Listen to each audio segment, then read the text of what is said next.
Hello प्यारे बच्चों, welcome to my channel. आज हम सभी कक्षा 2 की हिंदी पाठ्य पुस्तक सारंगी का तीसरा पाठ माला की चांदी की पायल पढ़ेंगे। ओके। हुश माला बिल्ली को डराती, हे वह अपनी नानी को डराती, ढप वह अपने छोटे भाई को डराती, भौ वो डाकिये को डराती। इस पिक्चर में बच्चों देखिए, एक लड़की बनी का नाम माला है। वो सभी को डरा रही है। हुश बिल्ली को डरा रही है, हे करके नानी को डरा रही है, धप करके अपने भाई को और भौ करके डाकिये को डरा रही है। एक दिन माला की माँ ने उसे एक छोटी सी डिब्बी दी। माला यह तुम्हारे लिए है, वे बोली।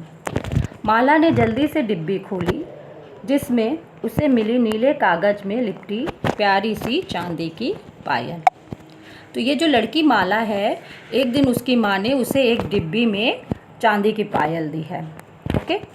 उन्हें पहनकर वह पूरे घर में घूमने लगी। छिक छिक छम, छोटे छोटे घुंघरू छनकते, छिक छिक छम। अब माला जहाँ भी जाती सब जान जाते। छिक छिक छम, माला की हुश से पहले बिल्ली कूद गई। अब इस लड़की ने, जो इसकी माँ ने पायल दी थी, पहन ली, और पायल के पहनने से घुंघरू की आवाज़ आती। अब वो जहाँ भी जाती छिक छिक छम की आवाज़ आती। छिक छिक छम। जब वो बिल्ली को डराने चलती तो बिल्ली एकदम अलर्ट हो जाती कि माला आ रही है, उसके पायल की आवाज़ को सुनकर। छिक छिक छम, माला की हे से पहले नानी पलट गई। अब वो नानी को डराने जाती, नानी को भी पता चल गया माला आ रही है। छिक छिक छम, माला की धप से पहले छोटा भाई बाहर भाग गया। छिक छिक छम, माला की बहू से पहले डाकिया निकल गया। छिक छिक छम। अब माला किसी को डरा नहीं पाती, तो ऐसे में माला ने क्या किया, उसने अपनी चांदी की पायल उतार दी। अब देखिए, उस माला ने चांदी की पायल पहन ली, जिससे छिक छिक छम की आवाज़ आ रही थी, जिसके कारण उससे कोई भी नहीं डरता। ना बिल्ली डरती, ना नानी डरती, ना उसका छोटा भाई डरता, ना डाकिया डरता, कोई भी उससे नहीं डरता था। इसलिए माला ने अपनी चांदी की पायल उतार दी। इस पाठ को श्रीमती एनी बेसेंट जी ने लिखा है। इसकी लेखिका एनी बेसेंट है। बातचीत के लिए बच्चों यहाँ पर कुछ प्रश्न दिए हैं, ये बातचीत के लिए है, लेकिन इसके उत्तर को मैंने नीचे वाले पेज में लिखा है, आप देख सकते हैं। माला सभी को क्यों डराती होगी? माला को सभी को डराना बहुत अच्छा लगता होगा, इसलिए वो सभी को डराती है।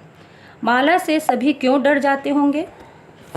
अचानक माला की डरावनी आवाज़ सुनकर सभी डर जाते होंगे। तीसरा है, पायल उतारने के अतिरिक्त माला और क्या कर सकती थी?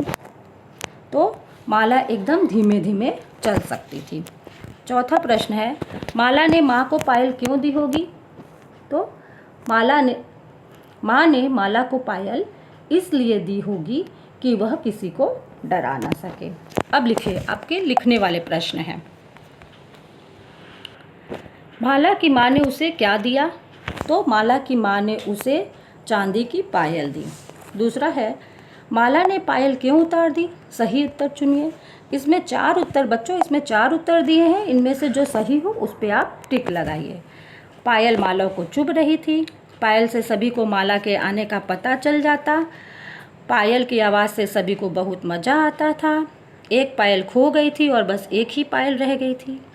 तो इसका सही उत्तर है सेकंड नंबर, पायल से सभी को माला के आने का पता चल जाता था। अब तीसरा है, इन ध्वनियों को सुनिए और उन्हें शब्दों में लिखने का प्रयास कीजिए। घंटी की ध्वनि, पायल की ध्वनि, शंख की ध्वनि, डमरू की ध्वनि। आप लोगों ने अपने घर पे सुना होगा, जब मम्मी पूजा करती हैं तो घंटी की ध्वनि, या जब कथा होता है तो शंख की आवाज़ आपने सुनी होगी।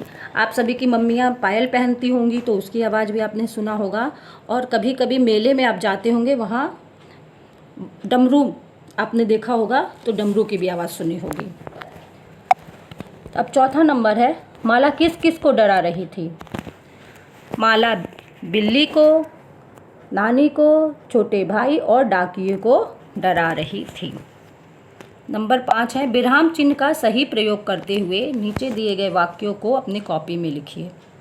तो पहला है, क्या माला को नई पायल मिली? यह एक प्रश्न है, तो यहाँ पर हम प्रश्नवाचक चिन्ह लगाएंगे। माला पायल पहनकर पूरे घर में घूमने लगी। अब हम यहाँ पूर्ण विराम चिन्ह लगाएंगे। पूर्ण विराम मतलब खड़ी पाई।